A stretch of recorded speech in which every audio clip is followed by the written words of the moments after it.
Welcome to episode 2 of Winding Down with the Winseys, where love, life, and business intersect. As always, we love to pair our conversations with a glass of a beverage, your favorite cocktail, or our favorite wine. So grab a glass of something alcoholic, strong or non-alcoholic, and let's go. So today we're going to be talking about, actually we're continuing episode 1, right? So last episode we talked about our love story.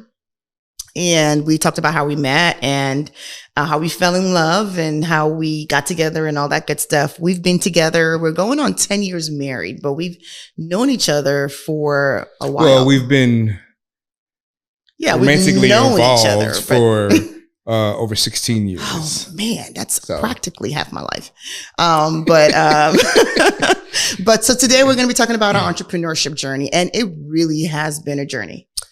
Definitely. Yeah, I definitely would agree with that. Got the scars to prove it. I wore long sleeves. There are plenty of scars, and really we're just going to be exploring how each of us became entrepreneurs, and you know how we ended up intersecting, falling in love in life and falling in love with business. And today is really about the business part. So. My background, actually, I mentioned last episode. I am a Nigerian. I was born and raised in Nigeria. And growing up, entrepreneurship was never something that I wanted to do. It wasn't really anything in my mind. Yeah, it was encouraged. I did have some entrepreneurs in my life. My mom actually was the first entrepreneur that I knew. She owned her business. And when I was about, 13, 14, I used to go to her store. She owned a retail store and a salon. My mom did a lot of things. And I think that's kind of where I got my Your serial entrepreneurship. My serial entrepreneurship from her. But I didn't really think about it, right? My goal was to be a medical doctor. But I used to go to the store at the end of at the end of school day, and I would be there till it closed. So really, I was manning a store by myself, negotiating deals, cashing people out. I would deal with vendors, for as long as I can remember. And I learned a lot about negotiation. I learned how to read people. I always say that she's really my first coach. Mm-hmm. It's so crazy because my mom would give me the equivalent of maybe $400 and give me a list of $1,000 worth of groceries. And I'm exaggerating, wow. Obviously. And she would tell me to go to the market, get everything on the list and bring change. So I learned how to negotiate, That's a tough assignment. At a very tender age. And it was always like, but at first I hated it, but it ended up being more of a challenge that I welcomed. But needless to say, fast forward, when it was time for me to come to this country, there was a lot of political unrest. And, my father decided that they were going to scrap everything that they had. And they sent, my sister and I here, and we were on our own. We've been on our own since then. So at the age of 18, I started I think I started my journey then, not necessarily knowing it. And, with plenty of work ethic, I got into a lot of things. I sold health cookies. I don't know how you sell cookies that make you lose weight, but I did. I sold 1-900 numbers. Remember 1-900 numbers? I do. Miss Cleo and all that. Yeah, I did. I was a 1-900 vendor. I did the multi-level marketing in all versions. I hate to say names, but if you guys have been around for a long time, you will know the OGs of multi-level marketing. Yeah. I was very highly involved in that. And then I discovered real estate. And the way I discovered real estate is I was super bored one night, and I was watching this infomercial. Back then they had infomercials. Now we have Facebook and all that stuff. And really, I'm really not dating myself. I was still pretty young then, but they had infomercials then. And this guy named Carlton Sheets, we call him the no money down, money down godfather. He was really the guy that brought no money down investing to the world. Yeah. And he was selling this course on how to buy real estate with no money down. And I was like, okay, well, let me, I had like, $300 in the account. At that time I paid $185. I thought it was the most irresponsible investment I ever made at the time, but it was impulsive, like I tend to be sometimes. And I got the course, and at the age of 20, at the age of 20, at the age of 20, I bought my first investment property. And I got hit with the bug, and been doing that ever since. I think by the time I was 26, I had a whole portfolio. And I'm going to pause there for a second and just, get over to you to kind of talk about your piece, and then, I'll come back in. Yeah. I mean, honestly though, I mean, I was, I think I had my first job when I got to college. I mean, when I was raised, we, of course, hard work. I had a single mom, and, did a lot of, I learned a lot about just, I won't say manual labor is probably the right way to put it, but when it comes to, yard work and laying floors and painting our own stuff, we just did everything. I learned how to do a lot of different things, but it was instilled in me definitely that school education was my job. Focus on that. And, and I was, thankful I didn't necessarily have to work, in high school and what have you, but, I learned a lot of the same values and principles as well. So, but, fast forward when I got into college, I think I had my first job. And then, but as far as from an entrepreneurial bug, I was a full-fledged adult, working in corporate America. And, we talk about the whole, rat race and just the whole grind. And you really want to see yourself doing this, every morning, punching that clock and sitting in traffic and all the other, stuff we joke about and what have you. But, years later after I was an independent consultant, so it was a form of having your own business, so to speak. Yeah. But I was always looking at other ways to make money, whether that be through investments. And when I had to get rid of a property that I lived in for years, when I moved back to Houston, I basically became an instant landlord because the market at that time I couldn't sell it, so right. Became a landlord. And at that point I had already secured a real estate license as well. So, I kind of got thrown into it. I've been taking a while to get through all of my classes. You're skipping some steps though. You've forgotten, you're skipping a step where, I had you, I was the reason why you got a real estate license. You're skipping all of that. So why are you glossing over that? I think you may have inspired me more, but I did take classes before I believe we ever met, though, my first class. Yeah, I always take credit. I never finished, but I do. But let me back up a bit. I did sell cutlery at one point in college. Cutco. Well, cutlery, the expensive cutlery. Yeah, that. For a while. And I'm not the typical salesman type. Stereotypical, I should say, if you will. I just kind of approach it a little differently, but nevertheless, mine's not as, I guess, exciting as your journey to get into the business.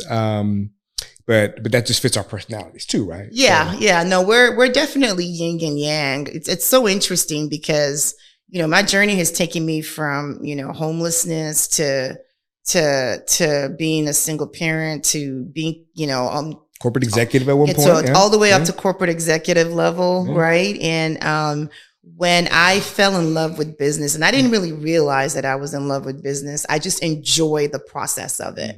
And when I really started asking myself what I wanted to do, I realized that I was already doing it in whatever shape, form it was. And so just thinking about that, I always knew that no matter where life took me, corporate America or wherever, I was always going to end up being my own boss, eating what I kill, so to speak. Yeah. I never liked the glass ceiling. Well, you like to throw the chase. You like putting deals together. You like negotiating. Yeah. You just love that. You love the people aspect of that, and just, I guess, arriving to yes or get, just. Yeah, I loved that. I still get a thrill from it. I'm super competitive, if you guys can't tell, but.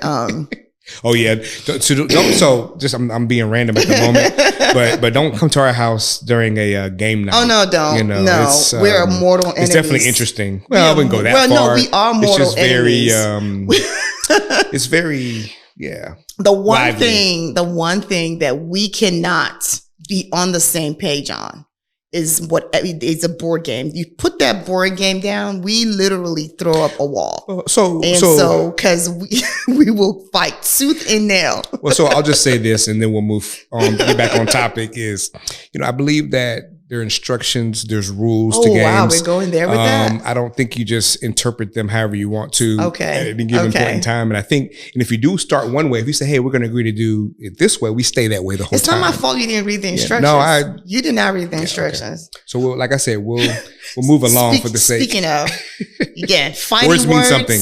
Fighting words, game night. If you are a couple friends know not to bring a board game to the house. Patrick and I, unless we're playing on the same side, we are going to have a huge fight. But I mean, not that kind of fight, but we're not friends. We're just to me, I just see an enemy in front of me that I need to destroy.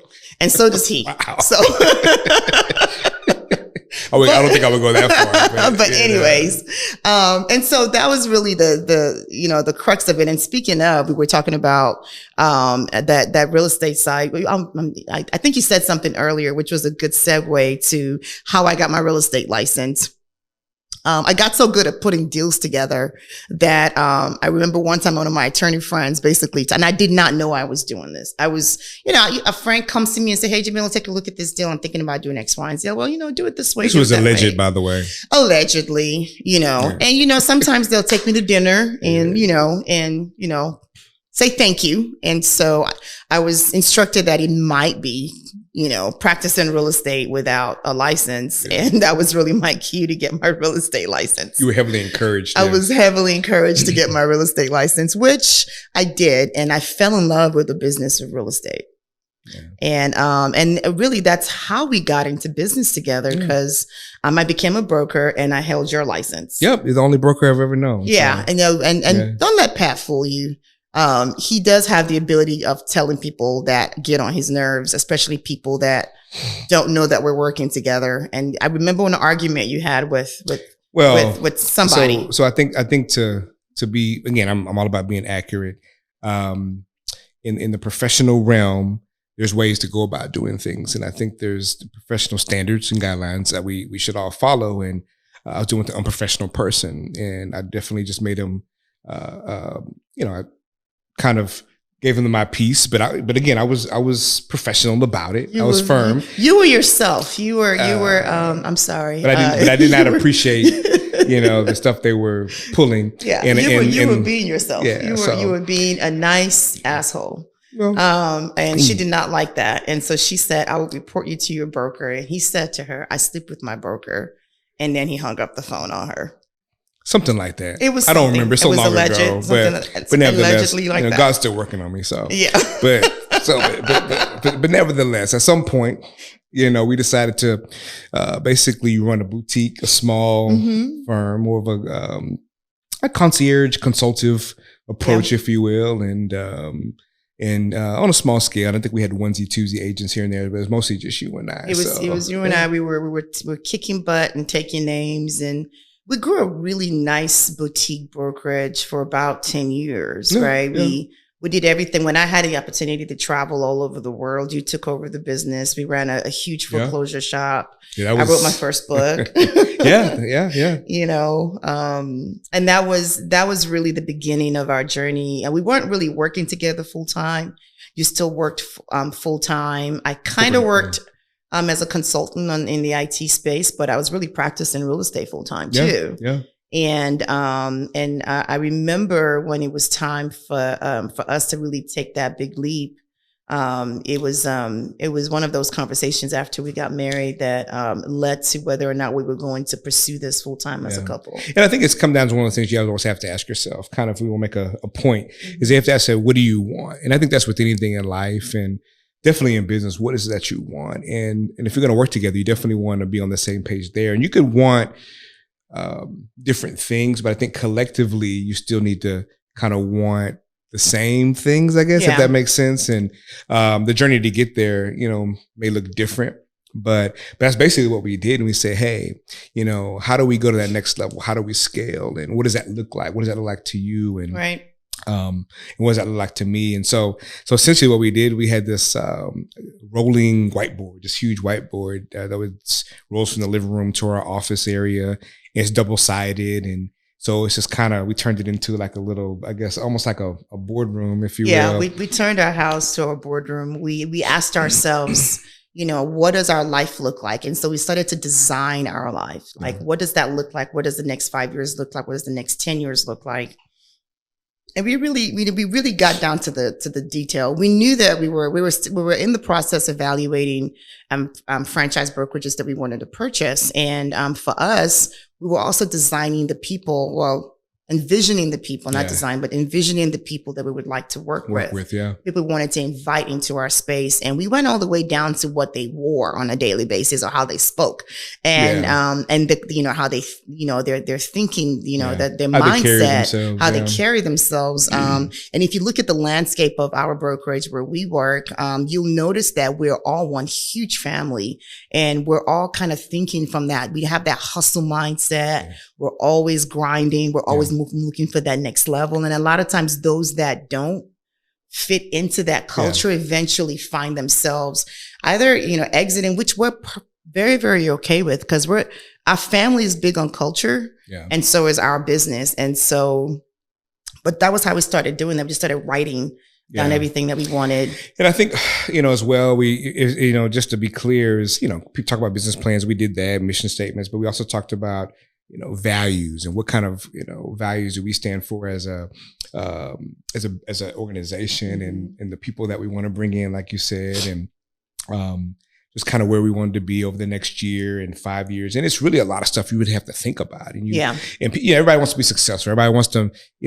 with that may mean money for some people. That may be freedom to others, flexibility, whatever that means. But as you talk about it more, sometimes you're kind of like, wow, you learn more about each other, which we still do to this day. But I think as we really got into it, it just really became very fascinating because it literally was, this is straight up, we worked in the corporate sector for a long time, but we really, started thinking like, man, we're HR, we're accounting, we're, management, we're this, we're that. I mean, I was the janitor for a while. It's crazy because when we really started to do this, Patrick and I, when we got into scaling, we owned a business for several years, but we weren't scaling. When we decided to scale our business, and that is, really bringing it to the forefront, bringing on employees. And going to that next level, going to that next level. Yeah, I mean, we threw everything in. We threw our, and I'm not recommending this for everybody, but we threw our entire retirement, our savings. We sacrificed a whole lot to the point where when we even opened up our first location, Office, we couldn't afford to hire the cleaning crew. So every Sunday, my husband and I would go, Patrick and I would go to the office and clean it. The agents always came to like a fresh, clean office, but they didn't know how it happened. So we would clean the office every Sunday. And then the first thing we did when we had enough cash flow was hire janitorial help. But these are the things that you do. And, if you don't have a strong baseline, a strong relationship, which is, I'm so thankful that we always had, it would be very tough to really operate like that because someone's always going to feel like, somebody's always going to feel like they're carrying the heavier bag, right? Or the more glamorous stuff. So we joke about it, but it's true. But I'm comfortable with it. Jemila does most of the fun stuff. I wouldn't say all of it, but the vast majority of the fun stuff, which again, it fits her skill set, her personality, and what have you.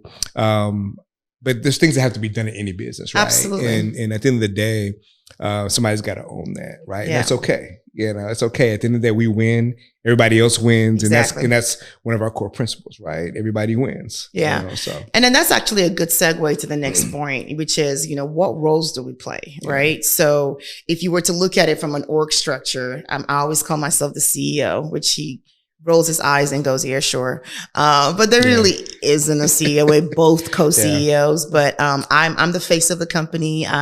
I drive vision. I drive strategy. I'm the one that says, okay, right, shoot right there. And we're going this way. Yeah, right? we're going this way. And Pat's like, okay. And, the best way he always says it is like, Jemila writes checks with a mouth that I have to cash, which is kind of true because he runs operations. He runs he is the heart of the business. Bills get paid, checks get written. employees get paid. The lights are on. I come to the office and the lights are on. I don't know how to get paid. He does all of that and so much more, really, because he also speaks Jemila, which I lean on him a lot. Well, interesting thing too, I think, is that, I have a broker's license as well. And we have a team, a production team. And, while I don't necessarily practice real estate every single day, a lot of my responsibilities, the compliance stuff and the financial stuff and, all the non-glamorous but still necessary things. I mean, you have to really kind of immerse yourself and be well versed. And, but I think the big thing is this, going back to the whole roles thing. I think in any successful business and relationship, right? I mean, there's overlap there. We all have roles to play. We all have responsibilities. We all have to, get in where you fit in, right? Like at home. I mean,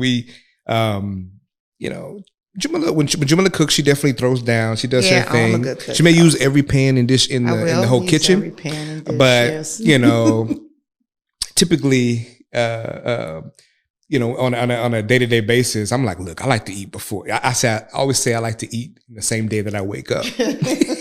So really? I'm gonna get in there before it gets too late. I'm gonna put something together, right?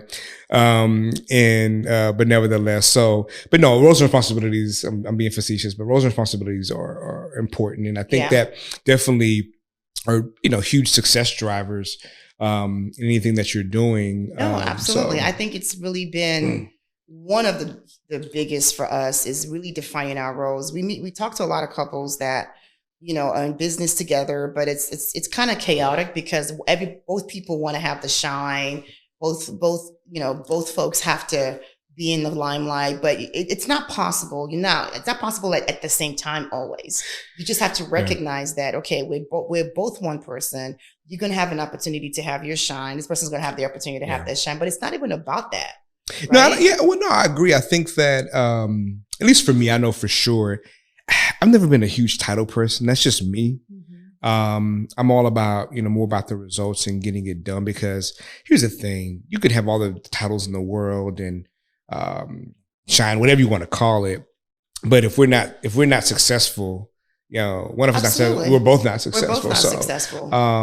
So I think that as long as you're excelling and thriving in your role, whatever that is, and you have to do things that, I believe that fit your personality, that fit your skill set, right? And then even the things that we don't want to do until we can find somebody else to take those things on. I think that's a good point in any business. If I want to make a point on it, is that, hey, we all do what we have to do to get where we want to be able to get what we want to do. We've always taught our kids that, right? Exactly. And that's the thing, right? It's like, okay, and that's what Patrick and I had to do. We literally had to sit down and define our roles.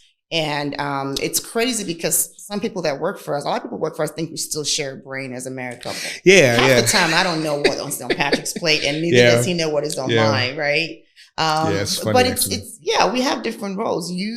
If someone comes to me and asks me, if I overstep, and trust me, I cannot overstep Patrick's department. I would get my shoe, my feet, my head bitten off in a nice way, and vice versa. Like, we have our roles. Hard to say worry about yourself. Yeah, like he says, "Oh, you're not the boss of me," or something. Or like just ignore you and shut my door. And I've already handled certain things, like you're way late. Well, and that's the thing. Folks will try to pit us against each other, but it doesn't necessarily work.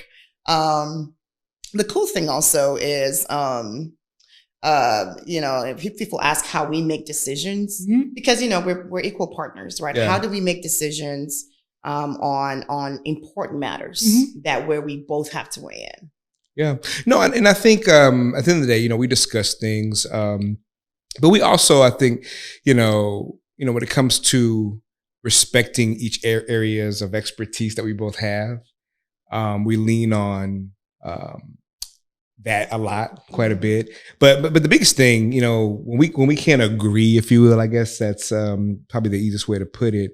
I defer to her. I say, hey, at the end of the day, we have to have a tiebreaker, so to speak. We're not going to always agree on everything, whether it's on an approach, on a, whatever it is. There's so many different decisions to make and strategic directions to go in. And, when you look at who, as a firm, what your identity is, a lot of things that come with that, underneath all that, is just, we have to make major decisions that we have to live with, for times at a time. And so, as people probably can tell, I'm probably a little bit more, I say the word cautious or measured, yes, if you will. You're very measured. But, and Jemila's just, hey, what's the worst thing that can happen? We're going, we're doing this, we're doing that, and it's okay. And we're not doing that anymore. We're doing this. And I'm kind of like, yeah, but there's some impact to that. You play that on the back end. It's not just easy. There's impact to that, regardless. But we figured it out, I think, over the years. So I think at the end of the day, as long as you're, another point, communicating clearly, openly, honestly, I think that's huge. And you just have to, put things out there. It's okay. And I think this brings up a point for me too, is knowing the balance, right? We're people at the end of the day. Yeah, we're married, but we always talk about, hey, let's not mess up the money. No matter what happens, we're not messing up the money. And that's right. Everybody has good days, bad days, whatever. But I think that, having that balance in there and letting people, giving each other grace, things are always going to happen. We're not perfect. But again, I still support, exactly. You still support me. And no matter no matter what decisions made, we still support each other. And one of the tips I think I would offer, and it's something that we practice a lot, is pick the decision maker in the relationship, period. And it doesn't mean that person is making decisions without consulting. There should be conversation, especially if it's a decision that impacts the relationship, the bottom line, the business. But pick the decision maker, period, right? If you both cannot agree, pick somebody that is going to be deferred to. And in this case, a lot of times he'll defer to me just because I have a very strategic outlook on things. Not that he doesn't, but that's the choice that we both made.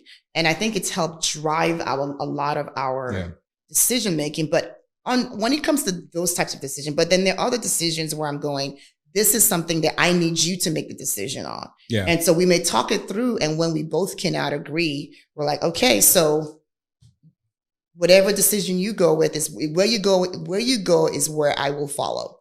Yeah. And so, and that is an intentional commitment. Yeah. Because he could be leading you down, or he or she could be leading you down, stray waters, but that is a choice that you make. But honestly, it's been one of the biggest drivers of our success is trusting each other to make the hard decision. Yeah. Regardless of what the outcome might be. Yeah. So we always laugh about, jumping, right? Jemila's like, hey, we're jumping. Let's jump. I'm like, okay, I'll jump with you, Yeah. And then, but I got your parachute. Come on, let's go. Right, exactly. And I got 2 or 3 parachutes like, actually. I'll jump. Yeah. And he'll jump, but he'll have like 3 or 4 parachutes. And so like, I was like, you are literally the yin to my yang, because I will jump, and I jump because that's just the way I've always led my life. Right. I've always taken big, bold steps, and I've always, said, hey, you know what? We'll figure it out. That's right. Your favorite phrase. We'll figure it out. It's crazy because he can always tell when I'm up to something or thinking.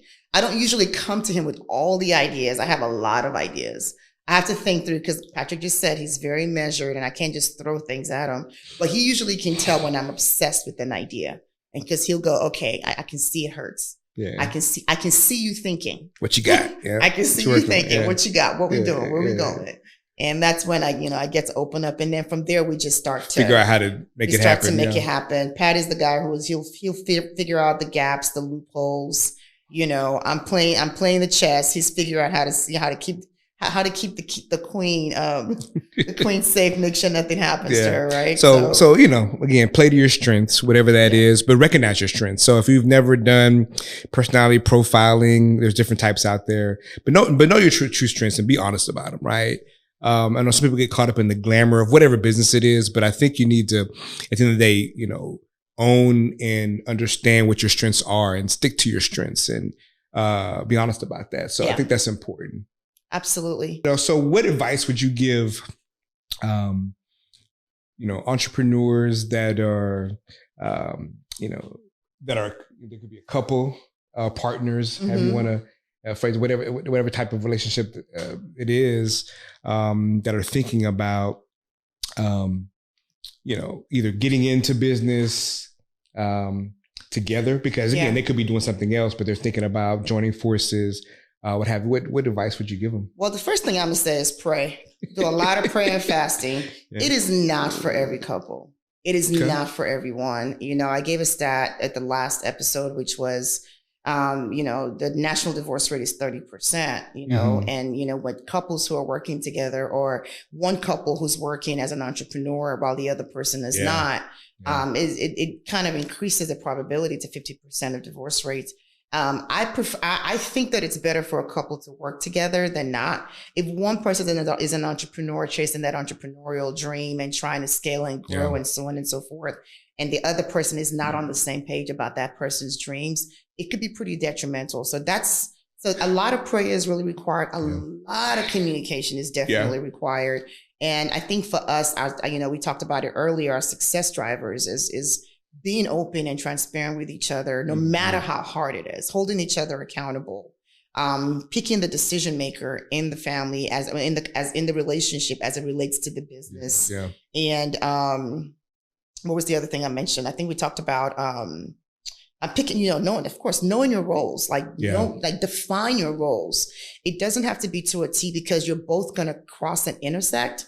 But you also have to talk about family too, because, you know, there has to be balance. You can't talk about work 24/7. To be healthy. Yeah. And that brings up a good point. You know, our recommendation, again, everybody's got to find out what works for them. But, you know, we do a date night in which we try to at least once a week. And really the goal, we don't always achieve it, is to really turn off business and everything and really just focus on one another. Exactly. The relationship, because you still have to feed that relationship, right? And so where we literally, I don't want to talk about employees, I don't want to talk about agents, I don't want to talk about vendors, I don't want to talk about any of that stuff, or deals, transactions.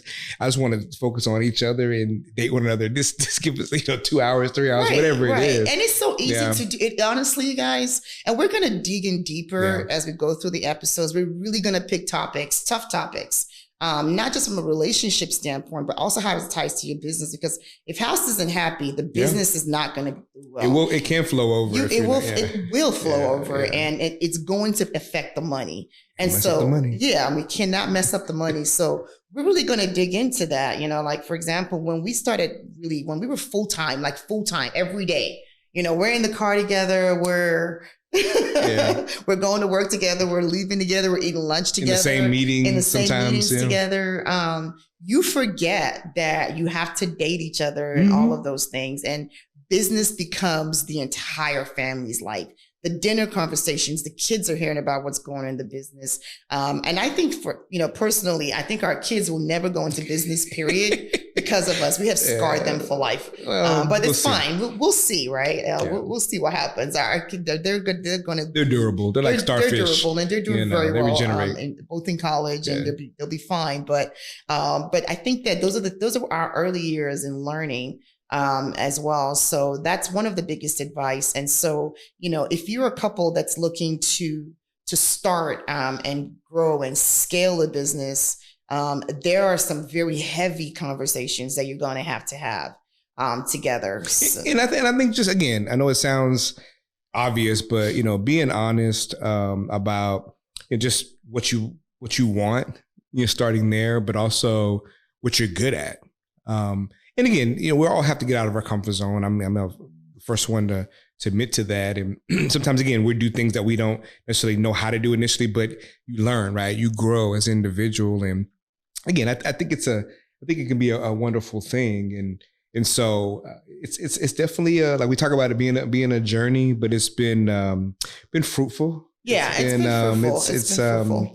But I think, like you said before about praying and, I think just, the communication and just being just aligned, if you will, and just be each other's rock and comforter. And just, again, we talk about, giving each other grace and room and just, again, they're still individuals. You have to still treat them as individuals and their personalities.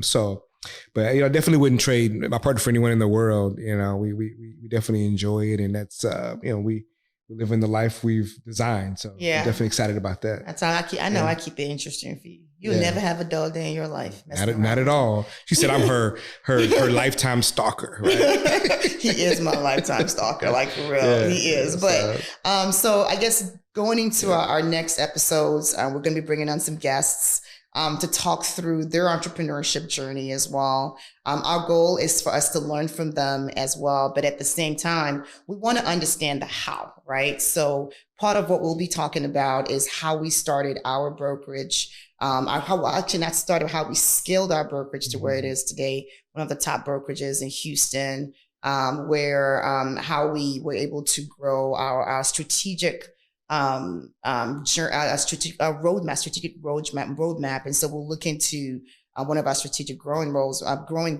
strategies, which is not that's strategic and strategy in the same sense. To start over, yeah. Super weird. But anyways, one of our growth. I can't get the words out. What, growth initiatives? No, our growth strategy was through mergers and acquisitions. That's something that you're thinking about. We will be weaving in bonus contents that shows you how to go about your first mergers and acquisitions. If you're looking to start a brokerage, we'll be weaving in some brokerage, some bonus content on, do you go franchise? Do you go independent? Do you go virtual, which is something that's a huge trend. Cloud. How do you raise capital? How do you get that money from not just the government, but also from investors? We had to raise capital for ours as well, so we'll talk about that. We're going to be bringing some very interesting folks, everywhere from real estate development to tech startups. And construction and real estate touches so many different things. Yeah, exactly. So, but it's not just going to be around real estate. We'll bring in some CPA experts who can, show you how to read a financial statement. Some entrepreneurial experts, serial entrepreneurs like ourselves, because brokerage is not the only thing that we do. We also have other businesses that we have interests in. So we're going to be learning about people. We're going to learn a lot about communication. We're going to be learning about scaling. We're going to learn about business, and we're going to have a whole lot of fun doing that. Yeah. So we're excited to bring this to you. Like Pat said, I think we're going to be a little more dangerous on some of the libations that we bring too. Well, that's the goal. Looking forward to it. So. Doing what we do in private, but bringing it in public, right? Cheers to you guys into the next episode. Cheers.